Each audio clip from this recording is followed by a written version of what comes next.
Le monde a changé. En conséquence, le Canada se concentre sur ce qu'il peut contrôler. Consolider nos forces au pays et diversifier nos partenariats à l'étranger. À cette fin, nous mobilisons 1 000 milliards de dollars d'investissement au Canada au cours des 5 prochaines années dans l'énergie, les transports, les données et la défense. Des investissements qui permettront de bâtir une économie canadienne plus forte, plus concurrentielle et plus résiliente. Et pendant que nous consolidons nos forces, il existe plusieurs occasions que le Canada et les États-Unis devraient saisir pour collaborer et concurrencer ensemble le reste du monde. Le moment est venu d'établir un nouveau partenariat qui prédéfinira la relation économique entre nos deux pays. So if you understood that, you can talk amongst yourselves. The rest of you will listen. Look, Glenn Hutchins, I last spoke here. You introduced me, you hosted me, and at the time I was at the Bank of England, I reflected on the global financial crisis that had just passed and Brexit that was about to commence. And I maybe just with referring to the global financial crisis, may I salute the many contributions that Bob Steele made as at the U.S. Treasury to helping to address. Thank you, Bob. And Bob, when I look back to those times, they were comparatively carefree days because the world is undergoing a rupture. And there's positives and challenges within this. Led by the United States, technological change is accelerating at a pace we have not seen in our lifetime. The U.S. is transforming all of its commercial relationships, as is its right. The world is becoming more divided and dangerous. And Canada recognized these developments earlier than most, and our response reflects the core lesson that we've taken from these tectonic shifts. Namely, that is that we have to take care of ourselves and we have to be true to ourselves. Taking care of ourselves means building our strength at home and diversifying our partnerships abroad. So in our first year in government, we cut taxes on incomes, on capital gains, on new business investments. We introduced something called the productivity super deduction. What you need to know is it gives Canada the most competitive tax rate for new investment in the G7. It's half the G7 average and 4 percentage points below that of the United States. We're in the process of catalyzing $1 trillion of investment in Canada over the course of the next 5 years in energy, transportation, data, and defense. We've launched our most significant regulatory reforms in generations to fast-track hundreds of billions of dollars of nation-building infrastructure projects, and we're realizing our full potential as an energy superpower. By the end of this decade, Canada will export nearly 50 million tons of LNG annually. By the end of the next decade, we will double that capacity. We're advancing a potential pipeline that would carry at least 1 million barrels of low-emission Alberta oil per day to Asian markets, while creating an entirely new industry of large-scale carbon capture and storage. We're building, right now, the world's first operational small modular reactor in the G7, while expanding our world-leading uranium production. In the past year, we have signed 56 critical mineral agreements with more than 10 countries, unlocking more than $18 billion in capital, while reducing dependence on foreign chokeholds in that critical supply chain. We are doubling our electricity grid. It's more than 160 gigawatts of new power, building on the lowest cost power in the G7 and the second lowest emission power in the OECD. That is what an energy superpower looks like when it decides to really act as one. Now, in parallel, we're diversifying our partnerships abroad. We've signed more than 20 economic and security deals across 5 continents in the past 12 months. Our existing free trade accords already provide access to 1.5 billion consumers from the EU through to the CPTPP. We're now on track to double that addressable market this year with new deals with India, the ASEAN countries, Mercosur, Thailand, and the Philippines. We're the only non-European member of SAFE, which is the Europeans' Defense Procurement Initiative. Now, one of our core objectives of these partnerships, yes, it's access to markets, but it's also to increase our strategic autonomy. Because we all live in a world where integration has been weaponized. Think critical minerals. Because a country that can't feed, fuel, or defend itself is not truly sovereign. Because, as well, strategic autonomy today extends to building partnerships, capabilities across AI, financial payments, space, critical minerals, as I said, and clean energy. And we are making progress because Canada has much of what the world needs, wants from energy to key aspects of aerospace, cyber, AI, and quantum. Our pension funds are amongst, and some of them are here if you need money, our pension funds, although I'm not sure the Economic Club of New York needs money or has money to, but our pension funds are amongst the most sophisticated infrastructure investors in the world, and our banks amongst the most resilient.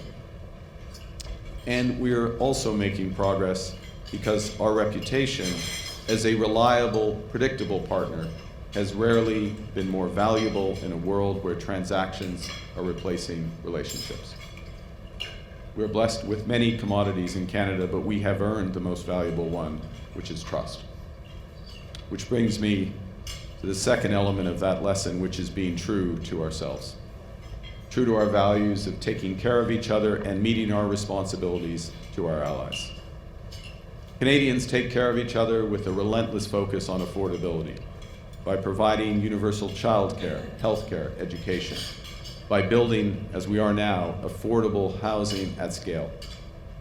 And we're now doing our share abroad. For the first time since the fall of the Berlin Wall, we are meeting our NATO targets. As well, we have already embedded in our fiscal framework, in other words, we've provided in our budget, a path to 4% of spending of GDP in total defense by the end of this decade, en route to the 5% NATO schedule in 2035. We've launched in recent months our first defense industrial strategy that alone will catalyze $500 billion of investment in Canada in the next decade, building on our strengths in aerospace, shipbuilding, AI, cyber, and again, quantum. We are leading NATO's multinational brigade on the front lines, and they are the front lines now, in Latvia. We are one of the largest, not the largest, per capita contributor as part of the coalition of Willing for Ukraine, standing up for freedom, for democracy, territorial integrity, human rights against criminal Russian aggression. Let me say that the outcome of this war is not in doubt. The only question is the scale of the senseless human suffering that will be inflicted before Russia and its enablers accept the inevitable.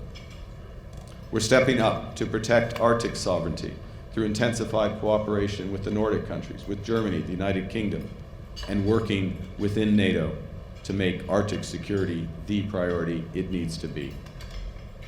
To back that up, we've moved quickly in the past year to build new military operating hubs, to commission over-the-horizon radar. We're going to buy new submarines, while adding to the world's largest fleet of icebreakers. We're also in the process of creating a new multilateral institution, the Defense, Security, and Resilience Bank, to provide long-term, low-cost financing for defense and resilient projects across NATO allies. And being true to our values also means continuing to invest in global public goods, in climate finance and development finance, even as others are sharply pulling back. And it means helping to broker an enormous potential trade pact between the EU and the CPTPP, a bridge that would expand the footprint of rules-based trade. We're just getting started, but the early results are encouraging. Canada is projected to have the second fastest growth in the G7 this year and next. We already have the strongest fiscal position in the G7, and we're reinforcing that advantage by cutting 10% of the federal civil service, 20% of our spending on consultants, and reducing the annual growth of operational spending from over 8% per year, which is where it's been for the past 10 years, to less than 2%, which is where it's been since I came into government and where it will stay. Non-US exports are up sharply, and we're on track to double them, which is our target over the next decade. And foreign investment is now running at twice the rate of our nearest G7 peer. In some measures, we are ranked as the most attractive country in the world for infrastructure investment. So let me bring this to a conclusion. That's a false, it's going to take longer than a few words, but I'm going to bring it towards a conclusion before I have the conversation with Nader.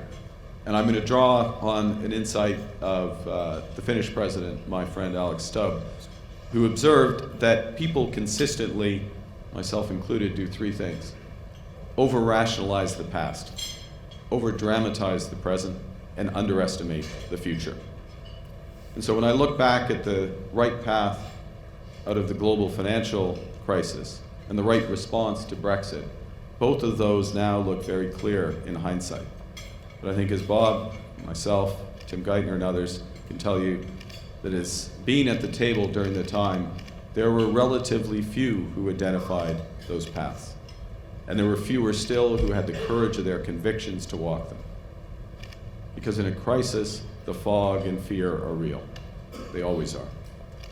The right response to these tectonic forces, the global rupture that I described at the start, the right response today is clearer than it may feel. It's the same.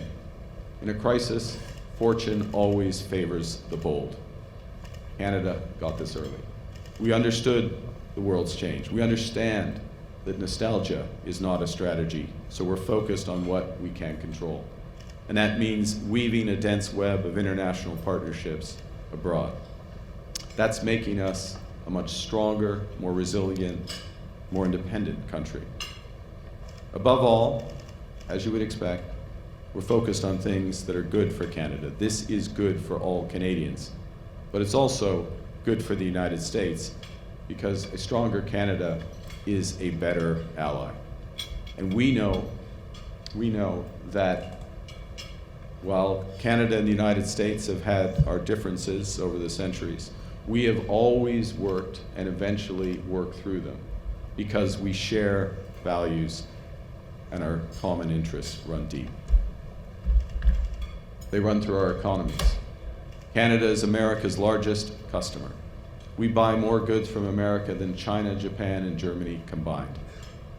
Those common interests run through our supply chains, where 70% of Canadian exports are inputs to American cars, homes, aircraft, machinery, finished goods, creating hundreds and hundreds of billions of dollars of US value add. They run through our energy partnership, where at a time of a global energy crisis, Canada provides the United States with reliable power, with critical minerals that help fuel American growth. 99% of US natural gas imports, 85% of electricity imports, 60% of crude oil imports. That is mutual strength. Let's be absolutely clear. Canada Strong will help make America great again. The examples of where that's true are legion, where we should work together and compete with the world together. And to those ends, we have made specific practical proposals to the US administration. Consider aluminum. It's basically electricity in an ingot. And Canadian exports to the United States are the energy equivalent of 10 Hoover dams. With America's growing energy needs because of the incredible transformation here, does it really make sense to build the gigawatts here needed to replace Canada? On automobiles, Canada is far and away America's biggest customer, and an integrated North American market for production is the best and most durable way to confront intense, truly intense global competition. On critical minerals, with our endowments from potash, nickel, copper, uranium, lithium, cobalt, beyond, Canada can be the most reliable supplier that America needs to put affordable food on the table, strengthen national defense, and meet the exploding demand to power AI. So Alex is right. we shouldn't underestimate the future. As the United States approaches its 250th birthday, happy birthday, as the most in advance, but it approaches this moment as the most dynamic, resilient, and inventive country the world has ever seen. As a country whose founding values of liberty, democracy, justice, and openness should continue to serve as guides to its future and the future of the world. That future should include a new partnership with Canada, a true partnership that reimagines cooperation in specific sectors that are deeply challenged by global competition. A partnership with a different Canada, a stronger Canada, a more confident Canada, a country that is applying the lessons from past crises, a country unleashing its enormous potential, a country aggressively translating our belief in openness into dozens of new partnerships, a country that's predictable, reliable, and principled in a world that's anything but.